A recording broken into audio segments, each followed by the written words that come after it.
E a cena que eu quero trazer é uma cena que vai de acordo com a semana que nós estamos.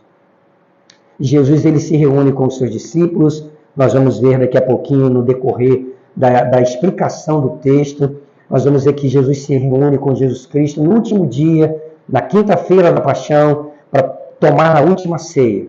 E esse encontro ele é muito relevante, porque nós vamos aprender aqui nessa noite que no decorrer do caminho, antes de entrarem no cenáculo, eles estavam discorrendo entre si quem era o maior, quem era o mais importante. Eles estavam, mesmo depois de 3 anos ao lado de Jesus Cristo, demonstrando um coração que ainda não havia compreendido que o reino dos céus é um reino de servos.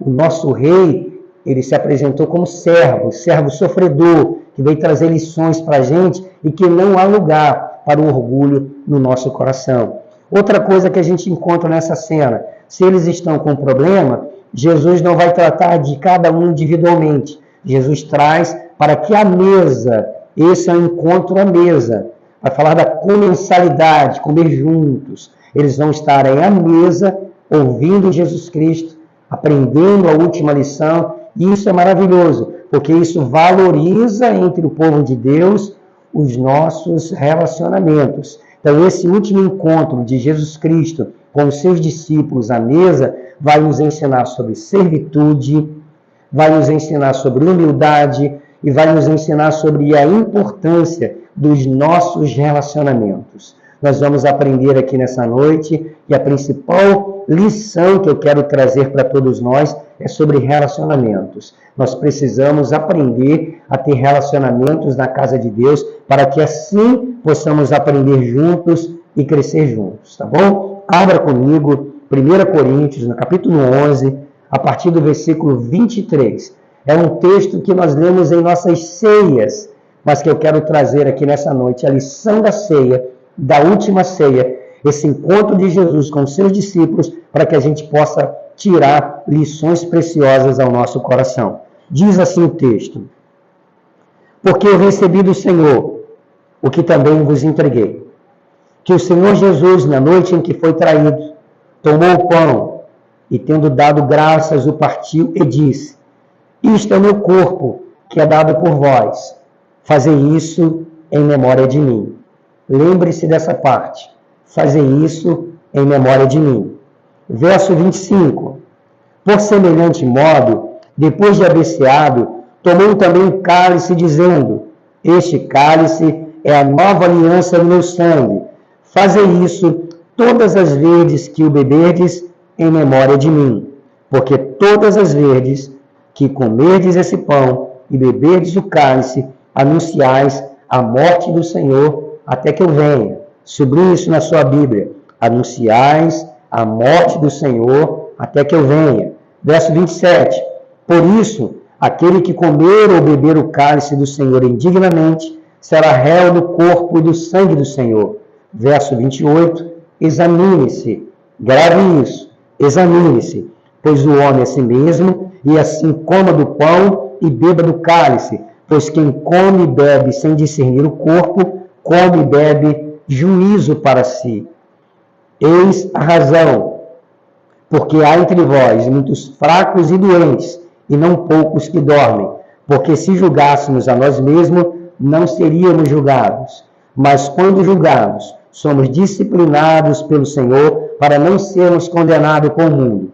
Assim, pois, irmãos meus, quando vos reuni para comer, esperais um pelos outros. E eu quero também que você grife isso aí.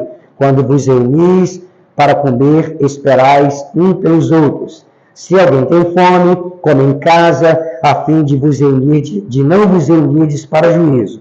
Quanto às demais coisas, eu as ordeno quando for ter convosco. Carta do apóstolo Paulo, trazendo a normatização da ceia para a igreja de Coríntios. E como nós estamos falando desse último encontro com Jesus Cristo, e na quinta-feira nós iremos pregar sobre João 13, nós hoje queremos falar sobre esse texto que é muito clássico em relação à ceia do Senhor, onde Paulo vai normatizar a ceia para todos nós, tá? Vamos orar? Vamos agradecer a Deus por essa palavra. Pai bendito, Nós estamos aqui diante da Tua palavra, estamos aqui para ouvir a Sua voz e que a Tua voz possa ecoar no nosso coração. Que a nossa atenção nessa noite esteja voltada para o Senhor. Que o nosso coração nessa noite esteja inclinado, Senhor, para ouvir o que o Senhor tem a dizer ao nosso coração. E que o Teu Espírito Santo possa falar conosco nesse lugar. Que possamos sair daqui nessa noite, Senhor, com mais conteúdo na nossa alma, com mais conteúdo na nossa mente, com mais conteúdo no nosso coração, para que possamos continuar a nossa jornada cristã debaixo de Tuas mãos poderosas. Seja com o Teu povo nesse lugar, é o que nós te pedimos, em nome de Jesus Cristo. Amém e amém.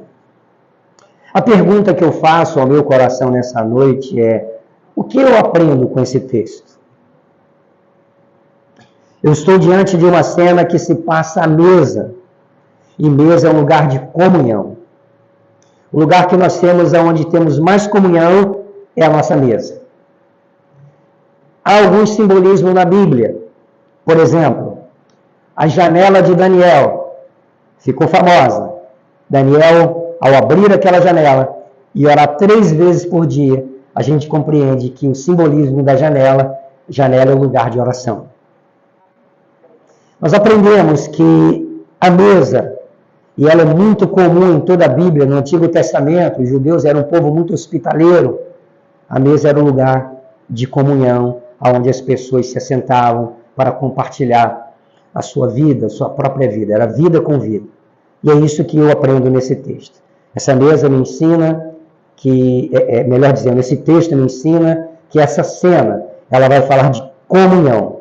Então, ao olhar para essa cena tão impactante, eu tenho que me perguntar: se a fé cristã é uma fé relacional ou comunitária, eu pergunto para mim: eu sou um ser relacionável? Dentro do corpo de Cristo, eu amo a comunhão? Eu vivo a comunhão? Eu tenho prazer nos relacionamentos? Então, essa cena aqui, ela vai me dizer uma coisa: eu estou disposto a conviver, a ter comunhão, eu estou disposto a investir na verdadeira fé apontada por Jesus Cristo, que mesmo traído vai perdoar e vai se assentar à mesa com todos eles.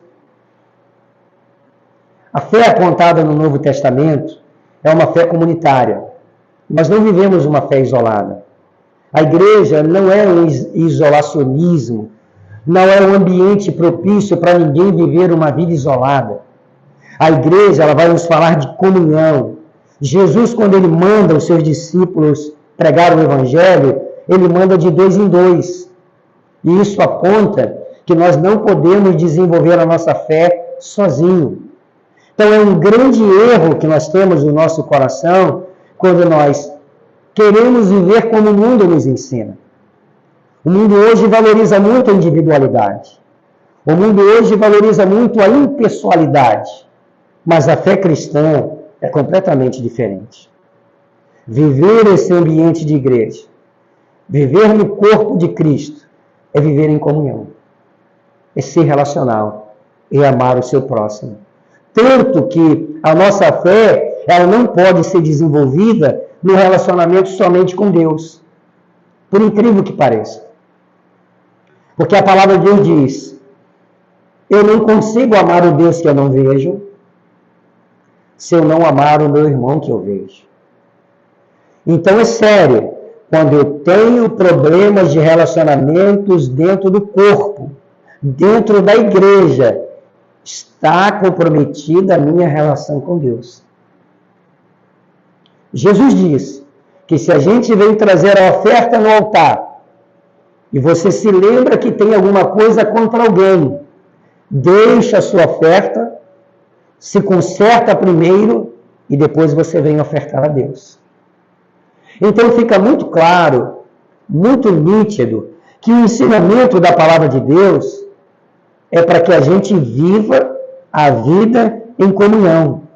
Então, se eu temo ser rejeitado e abro mão da comunhão, Abro mão de compartilhar amor. Há um próprio ditado no mundo que diz que nem um homem é uma ilha.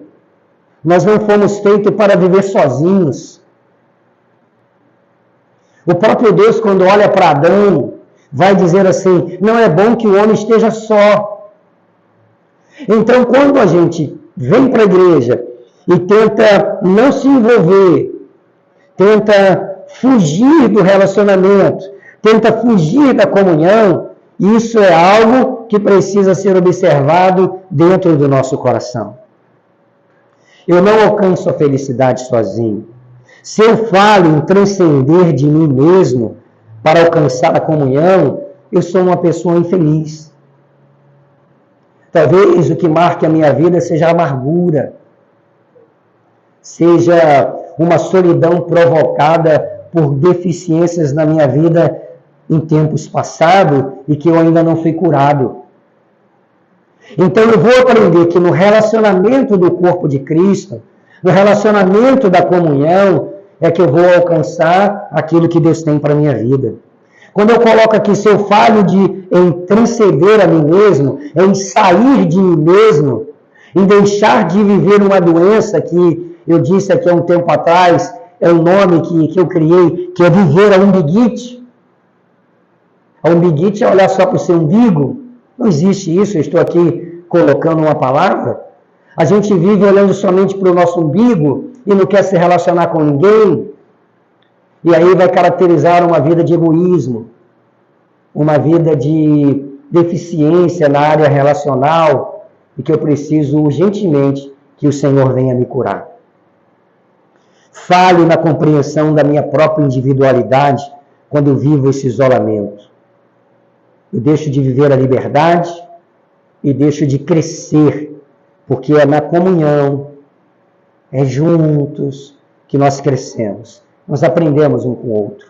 Nós somos, às vezes, confrontados um com o outro. Nós, às vezes, somos confrontados no bom sentido pelo jeito que o outro é. E aquilo traz para a gente lições importantes. Então, se eu falho na comunhão, eu não tenho medo de dizer que eu falho em me tornar uma pessoa real. Somos relacionais? É a pergunta que eu faço para todos nós. Como eu disse, nós vivemos em um mundo cada vez mais impessoal, onde a individualidade é muito valorizada. Cada um quer ficar isolado no seu quadrado, cada um quer ficar sozinho. Não quer ser incomodado por ninguém, não quer ser confrontado por ninguém. Ninguém quer ouvir a verdade, ninguém quer ouvir o outro falar, ninguém quer ser confrontado pelo outro. Nós queremos se fechar no nosso mundinho. Porém, na contramão disso tudo, nós estamos diante de uma outra realidade. Pois se desejamos realmente ser felizes, devemos encontrar outra pessoa para amar e ser amado. Segundo a própria doutrina da Trindade que nós encontramos na Bíblia, o homem só se descobre como pessoa numa relação de amor e de amizade que nutre primeiramente com Deus e depois com o seu próximo. Porque o nosso Deus, ele é revelado nas Escrituras como um Deus triuno. Ele vive de verdade uma comunhão eterna. Ele vive uma comunhão perfeita de amor. E a própria Trindade já nos ensina isso. Deus não cria o homem porque ele tem falta de amor. Deus ele não cria o homem porque ele tinha necessidade de ser louvado ou ser adorado, como algumas instituições vão pregar por aí. Deus cria o homem na sua livre graça para que o homem pudesse viver perfeitamente uma relação de comunhão, assim como é perfeita a relação na comunhão. Então, quando nós olhamos para o nosso Deus, que se revela para nós como um Deus trino, que vive uma perfeita harmonia, nós temos que aprender que ali tem uma grande lição para que a gente viva de igual modo. A doutrina da Trindade não é uma doutrina que tem que ser vista e não ser praticada. Nós temos que praticá-la. Nós vamos ver Jesus vindo ao mundo e se submetendo ao Pai em amor e vivendo essa grande liberdade de fazer aquilo que ele veio para fazer e que ele vai fazer porque ele ama, por amor ao Pai e por amor a todos nós. Nós vamos ver na doutrina da Trindade o Espírito Santo, que tem como principal missão apontar Jesus Cristo. Nós vamos ver que o Espírito Santo ele não vem buscar o destaque para ele. Então, dentro da Trindade, nós temos o nosso Deus, que na economia divina se manifesta para a gente em 3 pessoas, mas que essas 3 pessoas vivem em harmonia completa, uma relação de amor pleno, uma relação de comunhão, para que a gente pudesse trazer isso para o corpo de Cristo. Então, qual é o desafio que essa doutrina traz para a nossa vida cristã aqui hoje? Portanto, a partir do que a Bíblia nos ensina, o homem se vê como um ser em relação. E é exatamente na relação com o outro que ele encontra a sua pessoalidade. Nós somos quem somos em uma relação de amor que nutrimos por outra pessoa. Quem é o Marcos? Como é que o Marcos vai se descobrir como pessoa? Se ele não se relacionar com outras pessoas. Se ele não aprender com outras pessoas.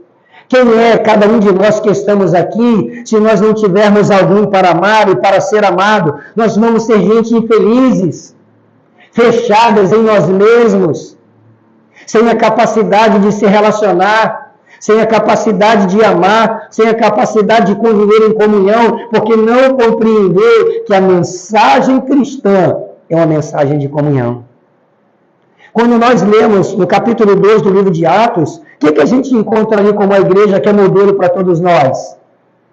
Uma igreja que vive a comunhão, que compartilha tudo, que tem prazer em estar junto na oração, que tem prazer de estar junto na comunhão, que tem prazer de viver ao lado de Deus e ao lado do outro. Então, por que nós temos hoje uma necessidade de acabar o culto e ir embora? Uma necessidade de não querer conversar com o outro, de não querer ter relação com o outro? Isso é algo que está demonstrando que tem coisa errada na nossa vida. Nós precisamos questionar isso. Nós precisamos questionar esse individualismo que nós estamos vivendo. Nós precisamos questionar esse orgulho que nós estamos vivendo. É no encontro com Deus e com o seu próximo que nós vamos experimentar o poder transformador e reconciliador do amor. Pessoas vão falhar conosco. Nós vamos aprender a colocar em exercício o perdão que Jesus Cristo nos falou para colocar. Pessoas vão ser difíceis ao nosso lado e nós vamos aprender a ser tolerantes.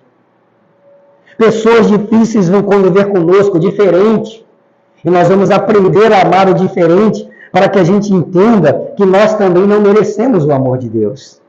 Nenhum de nós merecemos o amor de Deus.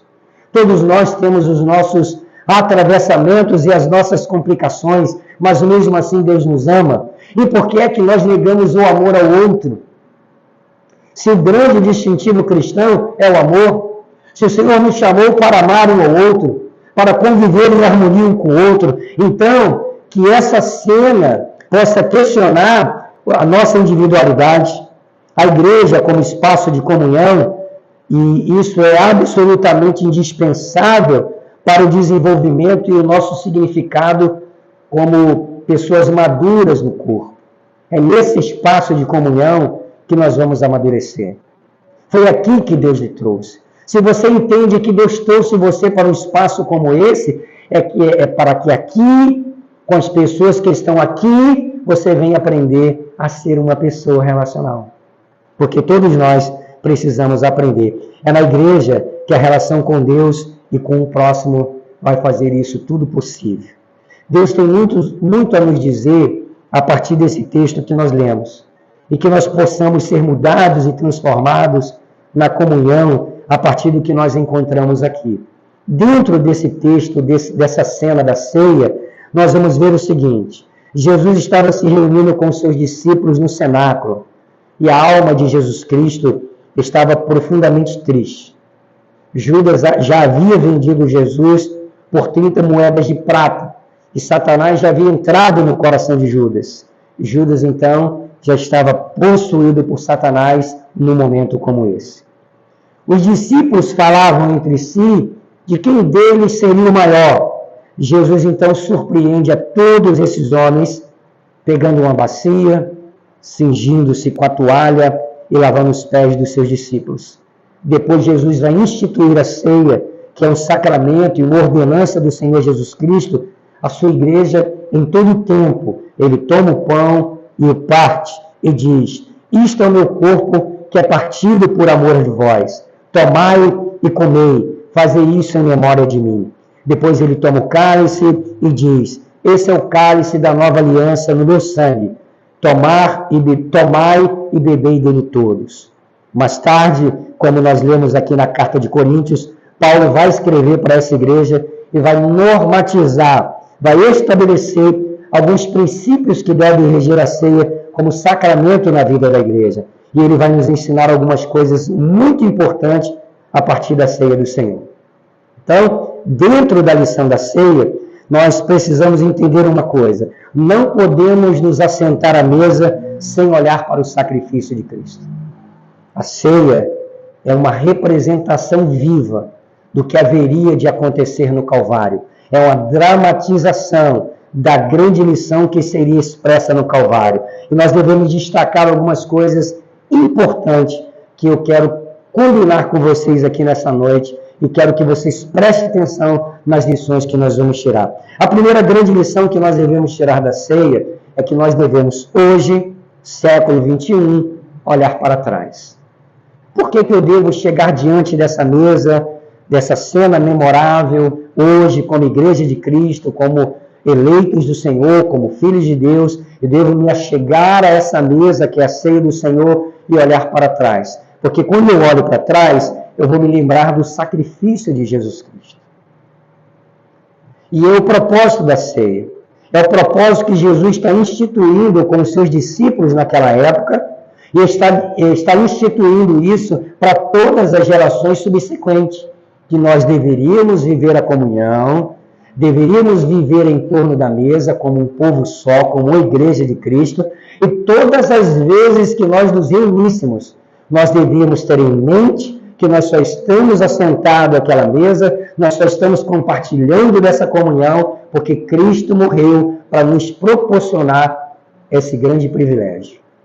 Então, se chegar a essa mesa de comunhão, viver no corpo de Cristo, é olhar para o Calvário e se lembrar que Jesus morre para abrir esse novo e vivo caminho com Deus e nos colocar numa reunião, numa condição de uma reunião de pessoas que foram arrancadas do mundo para viver a comunhão verdadeira, para experimentar o amor verdadeiro, para um perdoar o outro, para um amar o outro, para que pudéssemos viver ao lado de Jesus Cristo até a sua vinda, na pessoa bendita do Espírito Santo, que está conosco até a consumação dos séculos. Então, o que nós encontramos aqui? Que esse momento de comunhão, essa cena, vai nos obrigar todo o tempo a lembrar-se do sacrifício de Jesus Cristo.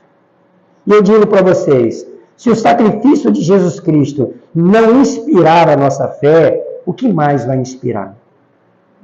Se nós não chegarmos aqui todos os domingos, por causa da morte de Jesus Cristo na cruz do Calvário, por conta do sangue dele derramado na cruz do Calvário, o que irá nos fazer viver essa comunhão?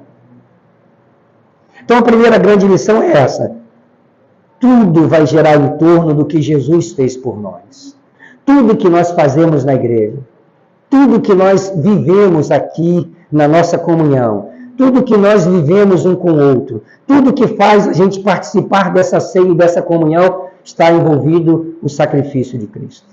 É somente nesse sacrifício que eu vou achar inspiração suficiente, força suficiente, alegria suficiente para entender que o Senhor me chamou para uma vida relacional. Se não for através de Jesus Cristo, que nos une, nos compra. Imagine, irmãos, que nesse grupo de discípulos aqui, nessa ceia que a gente está convivendo aqui nessa noite, aprendendo sobre ela aqui nessa noite, melhor dizendo, ali havia pessoas que eram inimigas. Como é que Jesus vai chamar um publicano? Alguém que trabalhava para Roma, alguém que cobrava impostos para Roma, como é o caso de Mateus. E como é que Jesus vai chamar nesse mesmo grupo um homem que era um zelote, que na sua época era comparado a um terrorista, alguém que queria matar os oficiais do Império Romano, os funcionários públicos do Império Romano, e Jesus vai colocar na mesma mesa Simão Zelote e Mateus, um cobrador de imposto, que era um trabalhador do Império Romano, era um funcionário público do Império Romano. Então, dentro dessa mesa, por meio de Jesus Cristo, pessoas diferentes estarão se assentando. Pessoas que outrora nutriam inimizade, a partir de Jesus, essa inimizade é quebrada. É isso que a gente tem que aprender. Quando eu olho para o sacrifício de Cristo, é um sacrifício para me reconciliar com o Pai, mas também um sacrifício para me reconciliar com meu irmão. Então agora eu tenho que viver essa liberdade, porque faz parte do plano de Deus. A igreja é uma instituição divina. É Cristo quem é o dono da igreja. Cristo quem institui a igreja. É Ele que compra a igreja. É Ele que compra homens e mulheres de todas as nações para reunir em um só povo. Então nós temos que aprender a viver a partir dessa lição, que essa cena memorável, a cena da ceia, me obriga todo o tempo a olhar para o Calvário. Outra lição que nós tiramos aqui. Ao mesmo tempo que Jesus fala, fazer isso em memória de mim, trazendo à minha mente o que ele fez lá no Calvário, ele diz assim, fazer isso todas as vezes até que eu venha. E se ele diz para mim fazer até que ele venha, qual é a lição que eu tiro aqui? Eu tenho que olhar para frente. Eu tenho que olhar para o futuro. Porque quando você participa da ceia, você não olha só para trás, mas você também olha para frente. A ceia nos aponta para a segunda vinda de Cristo. Essa Eucaristia, que parece um nome católico, não é? Mas não é um nome católico, é um nome cristão. Ela fala de agradecimento.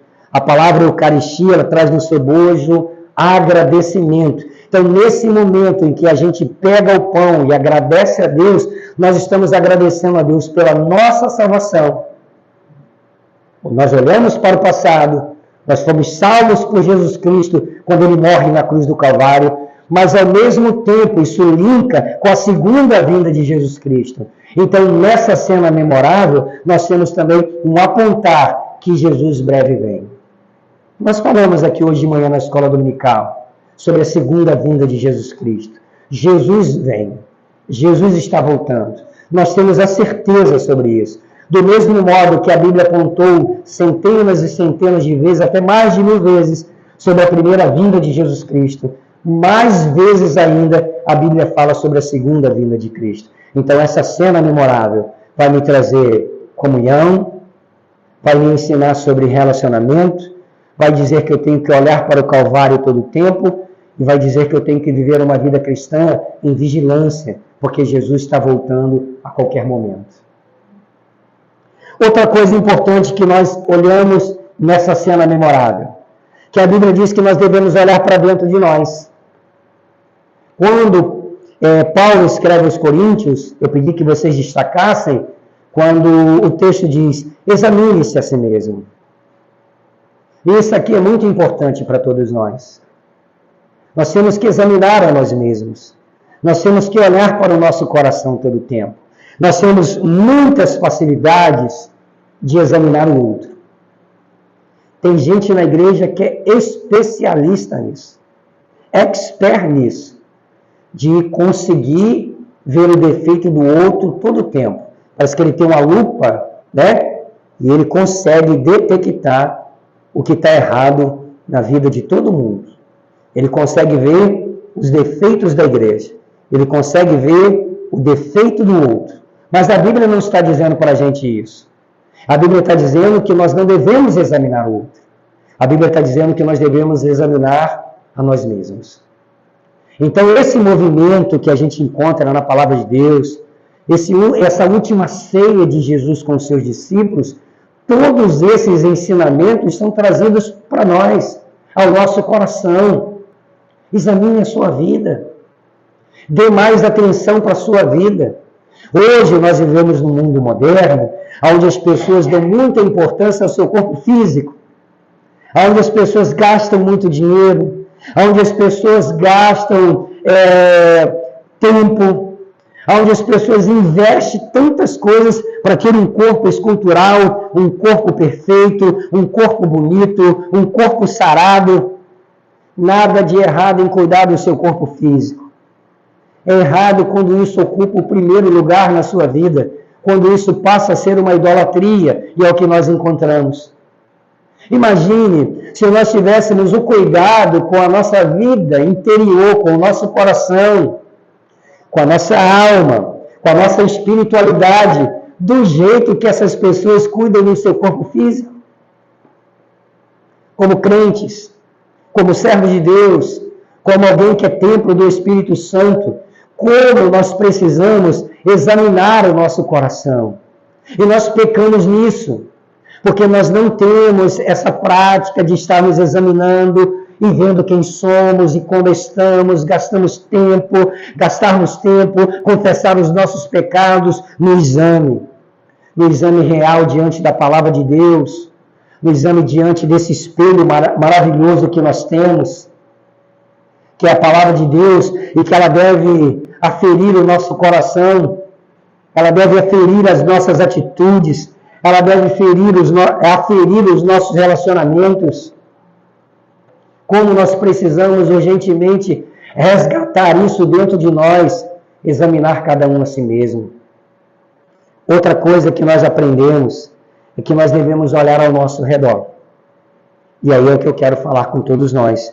Porque aqui vai dizer para a gente que nós temos que esperar um ou outro para comer, que nós temos que compartilhar da ceia todo mundo junto, que nós temos que repartir com os irmãos. Inclusive, esse é o grande ensinamento de Paulo para aquela igreja, onde cada um estava comendo a sua comida, onde ninguém estava se importando com ninguém, onde quem tinha muito comia muito, e quem não tinha nada não comia nada. Alguns comiam, chegavam a dormir, e outros não tinham o que comer, e estavam lá fracos, desmaiando, morrendo.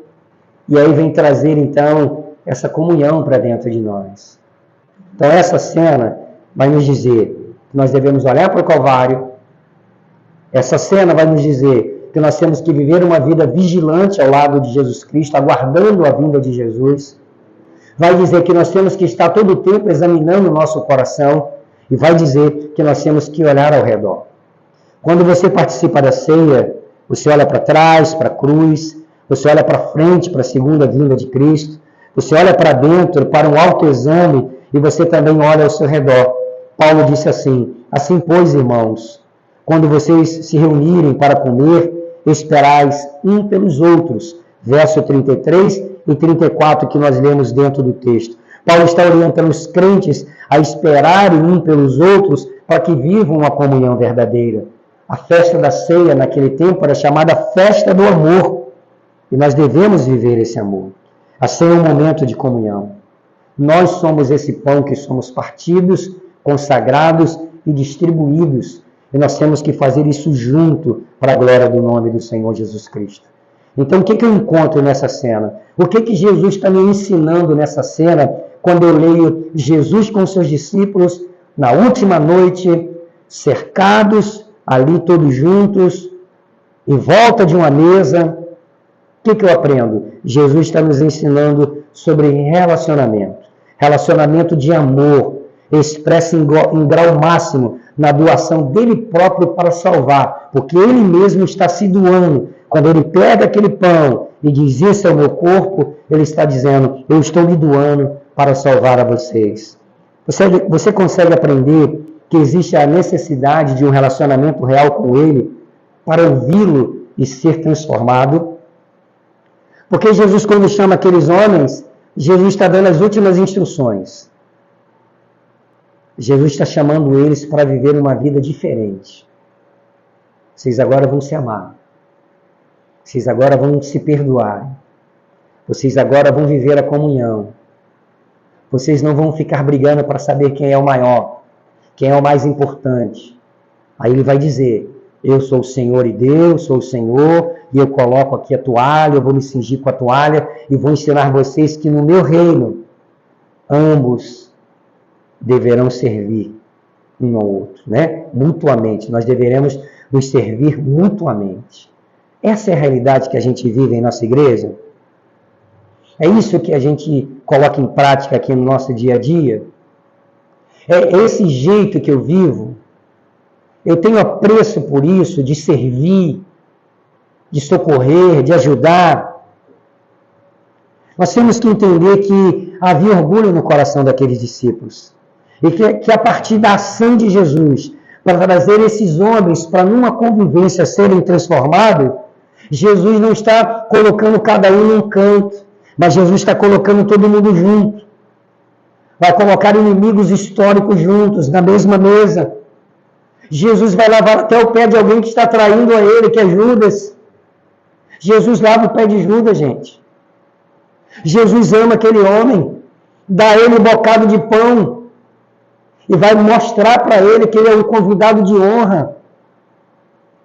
Por que a gente vive tão distante desse ensinamento? Porque todo tempo a gente diz assim, eu não quero papo, eu não quero mais papo com você, eu não quero me relacionar com você.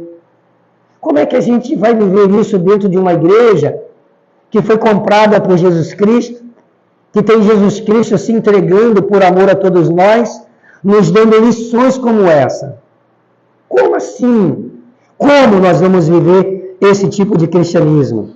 Você consegue ver que o único meio de vencermos isso é nos submetermos uns aos outros, sendo servo, nos humilhando, lavando os pés uns dos outros?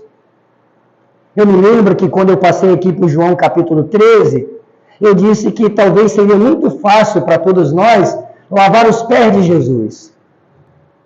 Quem não gostaria de lavar os pés de Jesus? Todos nós. Lavar os pés de Jesus seria o máximo, né? Mas Jesus não ensinou isso. Jesus disse que nós deveríamos lavar os pés uns dos outros. Lavar o pé do irmão que está falhando com você.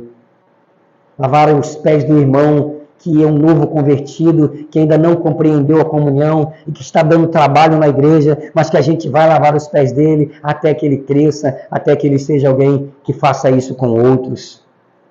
E é somente na convivência que aprendemos a fazer isso. É somente na convivência que nós crescemos. E quando a gente foge da convivência, nós estamos deixando de viver. Você está renunciando à fé cristã. Aprenda isso. Porque se é a partir da comunhão que eu sou corpo, se é a partir da comunhão que eu cresço, que eu me desenvolvo, quando eu fujo da comunhão, quando eu fujo de relacionamento, eu estou queimando etapas da minha vida. No próprio corpo humano nós temos esse ensinamento. Nós temos aqui o Caio, que é pequenininho. Daqui a pouco nós teremos alguém menor do que o Caio, tá, gente? Nossa irmã Thaís está grávida. Daqui a pouco vai chegar um novo membro aqui na nossa igreja, para a glória do nome de Jesus Cristo. Mas imagina se você pegar o membro do Caio, vamos pegar o dedinho do Caio, ou o dedinho da bebezinha ou do bebezinho que vai nascer. E a gente pega o membro, o dedinho, e coloca a parte. E fala assim, ó, fica aqui no cantinho, que o Caio vai continuar crescendo. O que acontece com esse membro? Ele, além de não crescer, além de não se desenvolver, ele está morto. Será que isso não ensina nada para a gente? Será que não ensina que é junto do corpo que a gente vai conviver e nós vamos amadurecer até a volta de Jesus Cristo? Será que não é vivendo essa comunhão que a gente vai abraçar o Luciene, vai abraçar o Rafael e nós vamos crescer juntos com ele? Será que não é nessa comunhão de amor que Renato vai ser transformado? Que não encontra amor em lugar nenhum lá fora, mas que chega nessa igreja e encontra um abraço, encontra um amigo, encontra um irmão, que ele vai ser transformado? Então, quando eu evito alguém, foi bem pregado aqui no dia da ceia, eu estou matando meu irmão no meu coração. Isso não é cristianismo, minha gente. Isso não é viver em comunhão. Então é na convivência que aprendemos. É na convivência que nós crescemos. E quando nós fugimos a essa comunhão, nós estamos queimando etapa. Como eu preciso de você, meu irmão. Sabe aqueles irmãos que me dão mais trabalho na igreja? Tem irmãos que me dão trabalho. Tem irmãos que têm cabeça dura. A gente ensina e nunca aprende. Eu cresço com esses irmãos. Porque eu vou estar lá na minha casa orando. Senhor, o Senhor me chamou para ser pastor. Me ensina a lidar com essa irmã. Me ensina a lidar com esse irmão. Como é que eu posso, Senhor, pastorear? Eu não sei, eu não estou conseguindo. Me ajuda. Aí tem vezes que eu tenho que confessar para Jesus. Jesus, a minha vontade, Senhor, é jogar lá fora. Mas eu não posso fazer isso não, porque o Senhor me chamou para ser pastor. Está vendo? Jesus me ensinando, me quebrando através de circunstâncias. Então eu tenho certeza que todos nós temos que aprender a fazer isso dentro do corpo. Então eu preciso do meu irmão. E é tão bom quando o meu irmão amadurece na fé e ele consegue me ajudar. É tão bom quando eu tenho um irmão que pode me aconselhar, que pode abrir os meus olhos, que pode falar comigo. Hoje nós vivemos num mundo em que ninguém quer ouvir o outro. Ninguém gosta de ouvir verdade. Ninguém quer ser confrontado. E quando fala alguma coisa, a gente fala assim, é porque não gosta de mim. E a gente está sempre culpando o outro. O outro está sempre errado. E eu costumo dizer para essa gente, está todo mundo errado e você é o único certo? Olha, mas a minha mãe não gosta de mim, a minha irmã não gosta de mim, o meu irmão não gosta de mim, a minha igreja ninguém gosta de mim. Será que está todo mundo errado e você é o único certo? Está faltando espelho para a gente, irmãos. O espelho está aqui, ó. O problema não é o outro, eu digo isso para todo mundo, o problema é você. Não é o outro, é você. Então é você quem tem que mudar.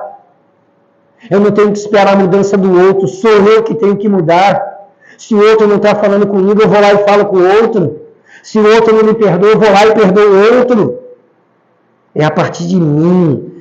Como nós precisamos um do outro. Como eu preciso vencer o meu orgulho e o meu egoísmo. Seria muito confortável para mim, gente. Eu estou com mais de 50 anos, estou com 55 anos. Eu vivi a minha vida na minha casa. Fechado lá na minha casa. Tranquilo na minha casa.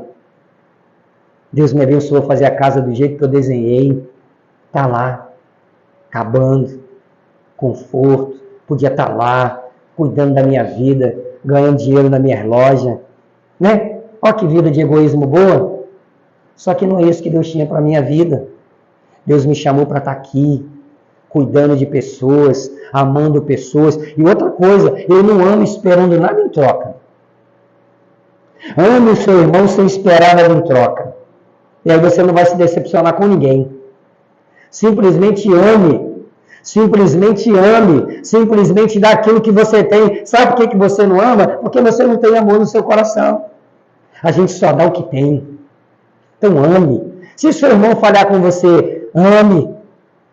E se ele for ingrato, ame. Você não está fazendo nada, esperando nada de ninguém. Eu não estou aqui cuidando da igreja, esperando nada de ninguém. Eu não estou aqui esperando elogio de ninguém. Eu não estou aqui esperando nada, porque tudo que eu faço é para Jesus. É entre eu e Deus. Então, ame o seu irmão. Vença esse egoísmo. Vença esse forte desejo que te domina, que faz com que você feche no seu individualismo doentio. Eu quero classificar aqui esse individualismo como doentio. Como eu preciso andar na contramão dessa cultura sem Deus. Porque isso é o mundo.